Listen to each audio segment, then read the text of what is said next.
Oi, pessoal, meu nome é Paulo Saldiva, eu sou patologista, trabalho na Faculdade de Medicina e tenho, no momento, me dedicado às autópsias de pacientes com Covid-19.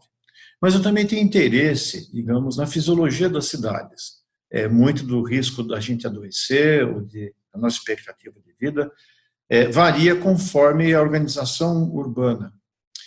E para as febres, isso é claro, né? Quando a gente abandona a vida de caçador-coletor, por termos conseguido dominar o processo de produção de alimento, nós fizemos duas coisas. Primeiro, nos fixamos em lugares, porque está plantado ali, a criação de animais está ali. Uma parte dos vírus e bactérias que habitavam, circulavam nos animais que domesticamos, pulou para a gente. Então, nós fomos confrontados com novos agentes infecciosos vindos dos animais que domesticamos.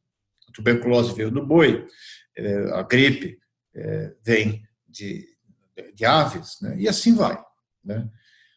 Da outra forma também, você, como aumentou a população, você teve que criou cidades. As cidades nascem fruto do domínio dos métodos de produção de alimentos. Ao colocar mais gente dentro do mesmo espaço, aconteceu uma coisa boa, que é a troca de experiências e vivências entre as pessoas, criando, então, o que a gente chama de civilização ocidental, e, ao mesmo tempo, você não troca só experiências, você troca micro-organismos, você ganha as febres. Foi assim com a peste, que foi a peste bubônica, que com o crescimento das cidades passou a ser frequente, acúmulo de lixo, mau saneamento, proliferação de ratos, o rato era o reservatório, a pulga do rato transmitia para a gente, e assim foi devastando e causando grandes pandemias com grande número de mortes. Morreram num tempo já da Idade Média para cá, estima-se que foram mais de 250 milhões de pessoas que a peste negra ceifou.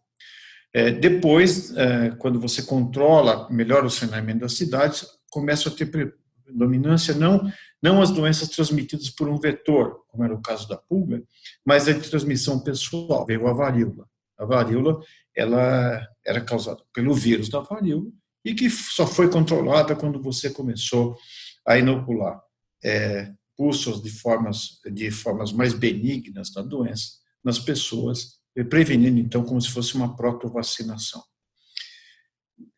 No século XX, nós já tivemos duas grandes pandemias. A gripe espanhola, que matou cerca de 50 milhões de pessoas entre 1918 até 1921, e depois a gripe asiática em 1957.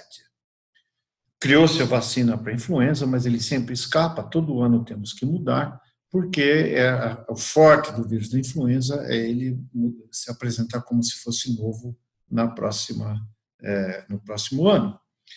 Mas, no início do século XXI, nós já tivemos foi a vez dos coronavírus. Os coronavírus, que normalmente habitam morcegos ou então alguns animais silvestres, pula para o ser humano e faz a primeira pandemia, a o SARS-CoV-1, em 2002, que é mais ou menos controlada. Depois, em 2009, volta a influenza com H1N1. Depois, em 2012, veio o MERS, no Oriente Médio, que também é um corona, e agora o SARS-CoV-2, que está hoje cursando no nosso meio. O vírus não mudou. O vírus, a regra dele é fazer mutação, especialmente os RNA vírus. O RNA é mais instável, então ele sempre vai apresentar mutações. Mas nós saímos de duas pandemias por século, no século XX, para duas pandemias por década no século XXI. Isso por força de duas coisas. Primeiro, a aglomeração. O mundo cada vez está mais urbano, mais gente mora junto e, consequentemente, a chance de contágio é maior. E depois a mobilidade. Um vírus que aparece em dezembro de 2019, em Wuhan, na China, e começa a causar uma epidemia local no início de janeiro desse ano, passados 3 meses tinha dominado o mundo, por força das viagens. A gripe espanhola, por exemplo, no século XX, demorou 3 anos para virar uma pandemia. Agora não. Isso aconteceu em um mês. Em um mês o vírus já tinha se espalhado, Por quê? Uma pessoa, como no caso desse SARS-CoV-2, ela pode ter um período assintomático, que a mediana de você entre ser infectado e desenvolver sintomas é 5 a 6 dias, e pode chegar até 12, e nesses até 12 dias se encontra muita gente e pode colocar o vírus que você carrega inadvertidamente, porque você não tem sintomas, e espalhar para os demais. Então, você contamina 3 a 4 pessoas, aquelas que ali são mais próximas ou onde você teve um contato mais íntimo. Bom, isso complicou o mundo, né? Porque, primeiro, você vai ter que ter um sistema global de vigilância para novos vírus, de transmissão interpessoal. Isso implica que você tem que ter uma estrutura de testagem e que seja global, porque tem países que têm isso já estabelecido, mas outros países que não têm dinheiro nem para manter a saúde básica, de nível de atenção primária, quanto mais laboratórios de virologia molecular. Então, isso vai ter que ter uma rede de suporte para isso. E isso envolve uma coisa chamada globalismo, né, que está meio fora de moda nos dias de hoje, onde os países cada vez mais têm um comportamento individual. A outra coisa que nós vamos ter que fazer, então, é uma vigilância. Esses dados descobertos por essa rede de testes e de identificação de cepas e propriedades virais vai ter que ser compartilhado de uma forma quase que instantânea, ou seja, nós não vamos ter fronteiras para contaminação. Porque um vírus hoje, como a gente sabe, viaja muito depressa para outros países, então todos têm que ser avisados. E, finalmente, nós vamos ter que ter uma estrutura de produção de vacinas em curto espaço de tempo, e não só vacinas, mas antivirais, de preferência que eles não sejam específicos para um vírus, mas sejam mais gerais. Isso envolve um investimento grande e proibitivo para as empresas comerciais, das indústrias farmacêuticas, porque o retorno é incerto e o investimento é muito alto.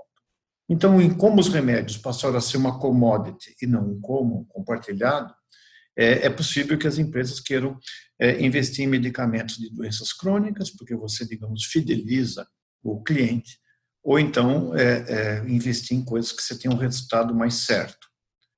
Agora não, nós vamos, embora então gastar $1 bilhão para desenvolver uma vacina ou um antiviral, é muito para uma empresa, mas muito pouco para o mundo, porque hoje a economia toda está de joelhos, perdemos centenas de trilhões de dólares pela incapacidade de controlarmos esse vírus e ter uma medicação eficiente. E as cidades, né, gente? Nós vamos ter que mudar também a estrutura das cidades. Aqui na cidade de São Paulo, as mortes estão muito associadas, a gente percebe que elas estão nos lugares onde as pessoas vivem em habitações mais precárias, compartilham várias pessoas o mesmo cômodo e não têm a menor condição de fazer não só isolamento dentro das suas casas, mas por força da pouca resiliência econômica das famílias, tem que sair para procurar o seu sustento. Então, nós vamos ter que repensar um pouquinho a estrutura urbana no futuro, porque senão nós não vamos estar preparados para uma próxima pandemia, e ela certamente virá por força da mutabilidade dos agentes infecciosos. É isso que eu tinha para dizer, e muito obrigado.